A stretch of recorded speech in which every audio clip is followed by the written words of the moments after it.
In March of 2023, VF Corporation was yielding around 9% and then cut their dividend. In August of 2022, Lumen Technologies was yielding around 12% and then they cut their dividend. And as most dividend investors already know, in April of 2022, AT&T was yielding nearly 9% and then cut their dividend. The reality is that many companies that have high dividend yields simply don't produce enough free cash flow to sustain their high dividend payments long term. But in this video, I'm going to be revealing 3 companies that have high starting dividend yields that I believe can not only sustain their high dividend payments, but potentially grow them over time as well. To analyze these companies, we will be using my stock, bank, and REIT valuation spreadsheets. If you'd like to be able to download these spreadsheets and join a community of dividend investors, then you can head over to my Patreon page at the link in the description. Now let's go ahead and jump into those big dividend payers. The first high yielder that we're going to be looking at is Altria Group, stock ticker MO, currently trading at $44.30 per share. And we can see over the past year, they're up around 1%, and year to date,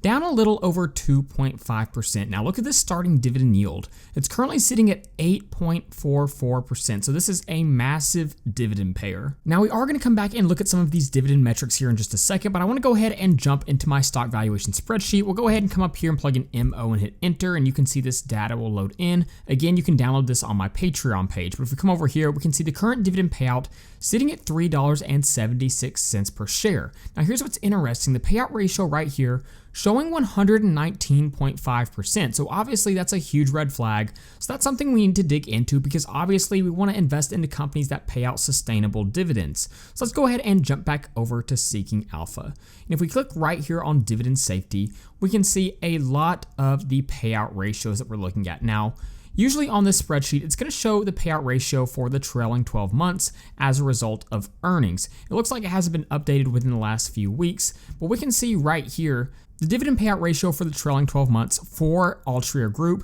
sitting very, very high at 98.69%. But we also need to keep in mind dividends are paid out of free cash flow. Now it's important to understand what a company can do with free cash flow, and this is something that I do talk about quite a bit on the channel, and I talk about it a lot on my Twitter account as well. The one thing I absolutely have to see to invest in a company is growing free cash flow, because with free cash flow, a company can reinvest back into the business for organic growth, which I think is extremely important. Every business should be doing that, but they can also pay down debt, attempt acquisitions and takeovers, they can buy back shares, and of course, like I already pointed out, they can pay out dividends. So ideally, they're going to have enough cash flow to pay out their dividends, but also reinvest back into the business, which will allow them to eventually grow those dividend payouts.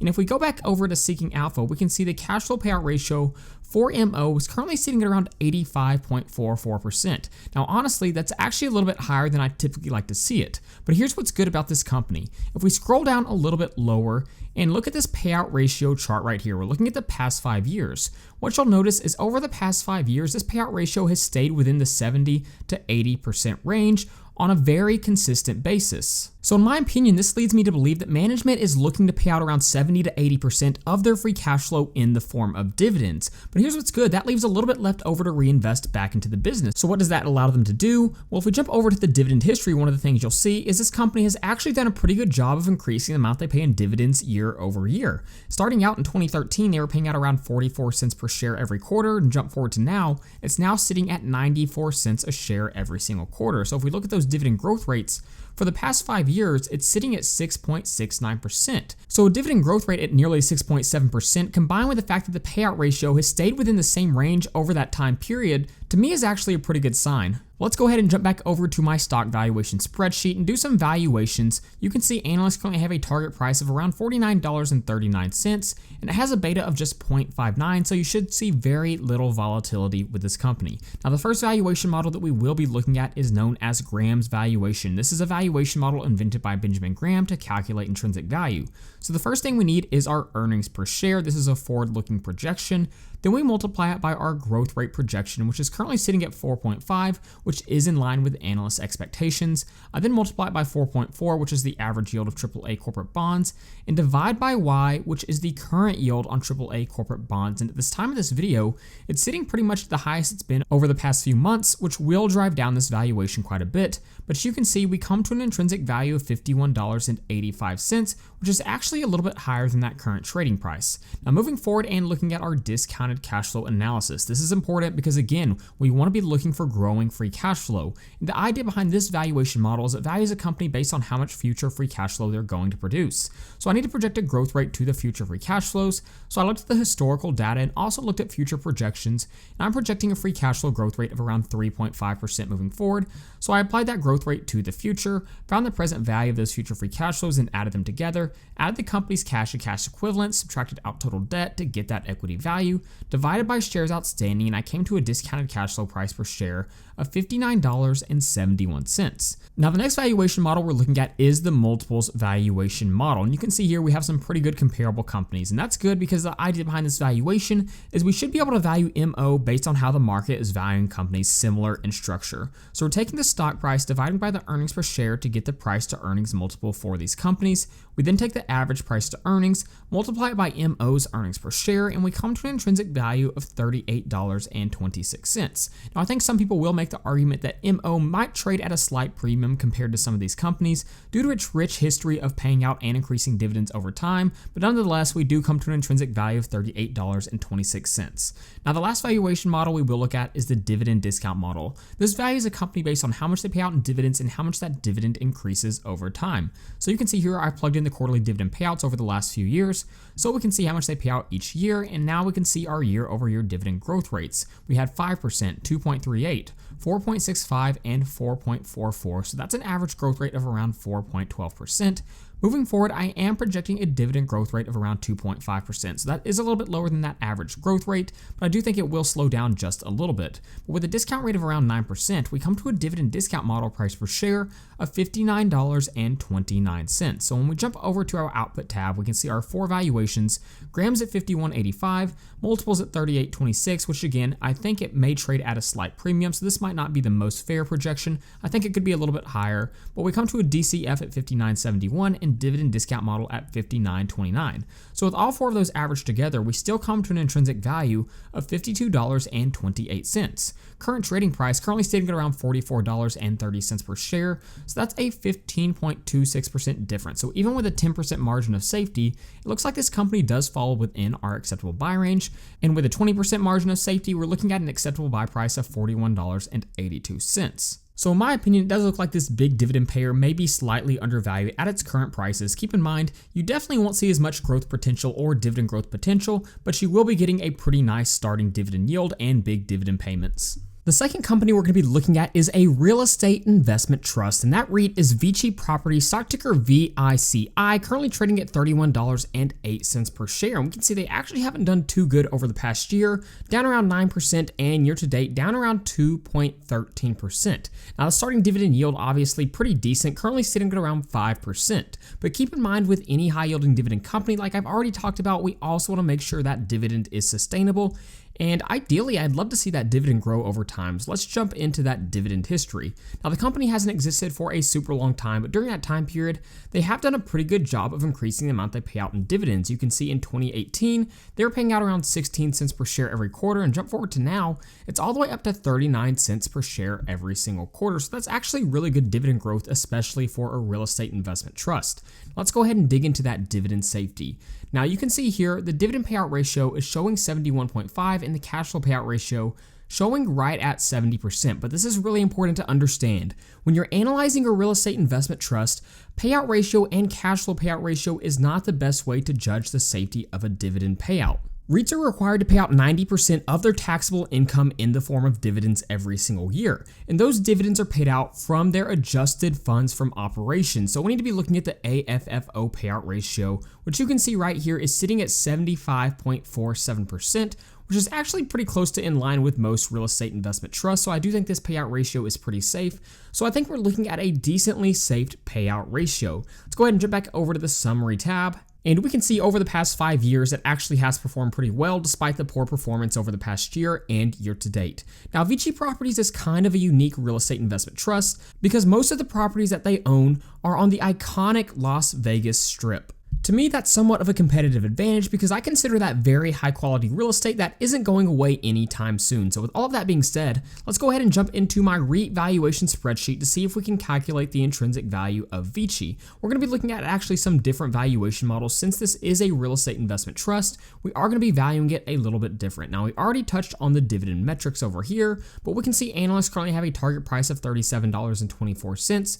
Institutional ownership actually really high at around 98%, and a beta of 0.91, so you'll see a little bit less volatility with this company. Now, the first valuation model we're going to look at is the AFFO multiples valuation. And this is similar to the other multiples valuation that we ran earlier, but this time we're looking at the adjusted funds from operation and the price to AFFO multiple. So you can see our comparable companies right here. Taking the stock price, we divide it by the AFFO, and you can see basically I just plugged in the price to AFFO multiple right here. We take the average price to AFFO, and that's going to give us a pretty good idea of what VICI should be trading at. And you can see once we've done that, we come to an intrinsic value of $38.44, a decent bit higher than that current trading price.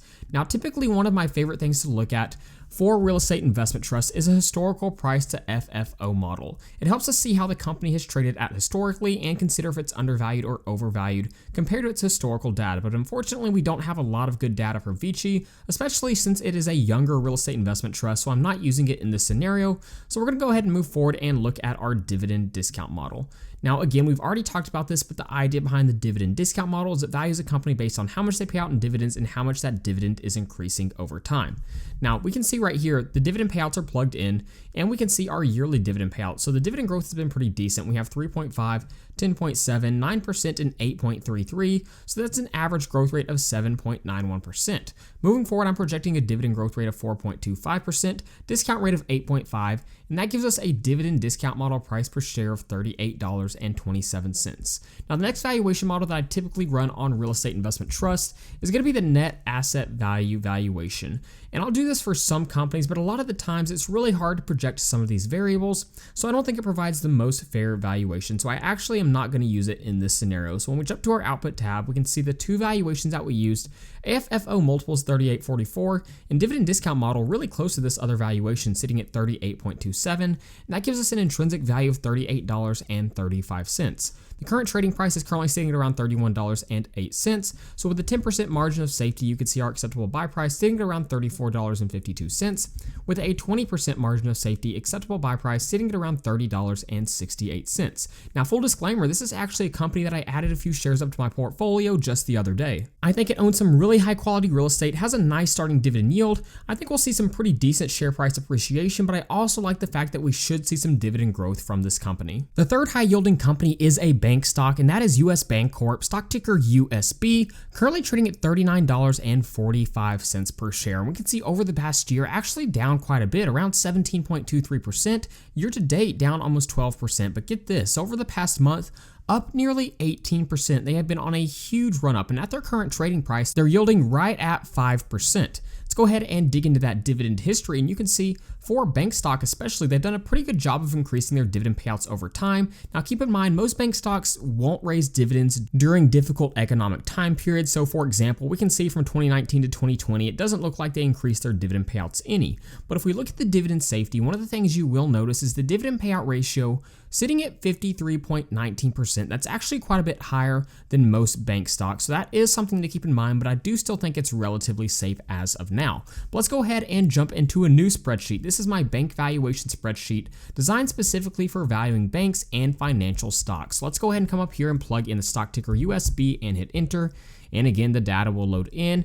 And this is a 500-day change chart. So obviously they are down quite a bit, but we have seen a bit of a bounce up over the past month or so. Now, current dividend payout currently sitting at around $1.92. We can see analyst target price sitting at $43.71. Institutional ownership around 74%, and a beta of close to 1, so the volatility will be pretty close to that of the market. But the first valuation we'll look at is going to be Graham's valuation. I'll go ahead and zoom in, and you can see after plugging in all of our variables such as growth rate, earnings per share, and current yield on AAA corporate bonds, we come to an intrinsic value of $46.59. Now, the next valuation model I like to look at for bank stocks is the historical price to tangible book value. So I'll zoom out just a little bit, but basically I plugged in the share price over the past decade and the tangible book value over the past decade decade.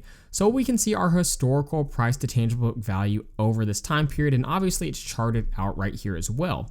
So for the most part, you can see it does sit above 2, except for the dip in 2020. Now the current price to tangible book value is actually sitting at 1.94. So on the chart, it would be about right here. So according to where this company has traded at historically, it actually looks like it is a little bit undervalued according to the historical price to tangible book value model. Now the next valuation model we'll look at is the multiples valuation. We can see our comparable companies here like JP Morgan, Wells Fargo, and Bank of America. The average price to earnings is sitting at 10.12. When we take that and multiply it by USB's earnings per share, we come to an intrinsic value of $36.20. The last valuation model is the dividend discount model. You should be somewhat familiar with it by now, but we're valuing the company based on how much they pay out in dividends and how much that dividend is increasing. And look at those year-over-year dividend increases. With the exception of 2020, it has been pretty decent, especially for a bank stock. Average growth rate of 6.85%. Moving forward, I'm projecting a dividend growth rate of 4.5%, discount rate of 9%, and that gives us a dividend discount model price per share of $44.59. So when we jump over to the output tab, I'll zoom out just a little bit so we can see things better. But the three valuations, 46.59, multiples at 36.20, dividend discount model at 44.59. And while the current price to tangible book value doesn't give us a specific intrinsic value, we did come to the conclusion that it looked like they were slightly undervalued compared to where they had been historically, which stays in line with our intrinsic value when we compare it to the current trading price. It looks like there's a difference of around 7%. So it is trading a little bit closer to the current price than these other companies that we've looked at today, but with a 10% margin of safety, you could see our acceptable buy price sitting at $38.21, and with a 20% margin of safety, acceptable buy price of around $34. So there you go. Those are 3 high-yielding dividend stocks that I do believe pay out sustainable and potentially growing dividends long-term. If you'd like to download this spreadsheet and join a community of dividend investors, then you can head over to my Patreon page at the link in the description. You can also get access to my favorite stock research platform, Seeking Alpha, at my link in the description. So with all of that being said, thank you guys so much for watching, and please don't forget to like and subscribe to the channel.